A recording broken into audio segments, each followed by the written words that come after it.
গেছিলাম কুয়েতে, এই 5টা রাস্তাতে 4টা তো টেন্ডার হয়ে গেছে, আর এটার ভিতরে টেন্ডার ড্রপ হয়েছিল না, মানে এজেন্সি কেউ ড্রপ করছে না।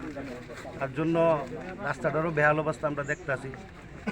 এই সিপাহীরা আজকে যে রাস্তাটুকু হয়েছে সেটা পাবলিক করছে, কিন্তু তাদের ডিমান্ড রাস্তাটা কইরা দেওয়ার জন্য কিন্তু বড় বড় গর্ত রাস্তাতে কথা দিচ্ছি ওদেরকে যে দুদিনের মধ্যেই কাজ আরম্ভ হইব, এবং বড় বড় যা গর্ত আছে সব আমরা এটি ঠিক করে দিব।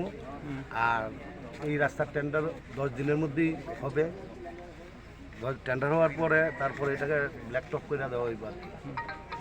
আপনি কোন ডিপার্টমেন্টে আছেন? আমি পিডব্লিউডির এই